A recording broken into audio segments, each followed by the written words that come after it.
ఈరోజు మన గోవా వీడియో సిరీస్లో ఈరోజు మేము ఎక్కడికి వెళ్ళామో చెప్తాను. ఫస్ట్ అయితే బైక్ అయితే రెంట్కి తీసుకున్నాం. ఇంకా రెంట్కి తీసుకుని మంచి ప్లేస్కి అయితే వెళ్ళాం. బెసిలికా ఆఫ్ బామ్ జీసస్ అని అక్కడ ఒక చర్చ్ ఉంటుంది. చాలా ఫేమస్ అది. అది ఓల్డ్ గోవాలో ఉంటుంది. గోవాలోని పనాజీకి దగ్గరలో ఉంటుంది. అండ్ మెయిన్గా ఏంటి అంటే ఈ చర్చ్ చాలా ఫేమస్. అసలు 16th సెంచరీలో కట్టారు దీన్ని. ఈ చర్చ్కున్న మెయిన్ ప్రాముఖ్యత ఏంటో కూడా చెప్తాను. సెయింట్ ఫ్రాన్సిస్ జేవియర్ అని ఆయన యొక్క బాడీ అవశేషాలు ఇప్పటికీ కూడా ఈ చర్చిలోనే ఉన్నాయి.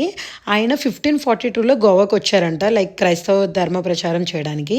తర్వాత 1614 నుండి కూడా ఆ బాడీ అవశేషాలన్నీ ఇక్కడే ఉన్నాయి. అండ్ ఇంకొకటి ఏంటి అంటే 10 ఏళ్ళకు ఒకసారి పబ్లిక్ డిస్ప్లేలో ఉంచుతారనమాట.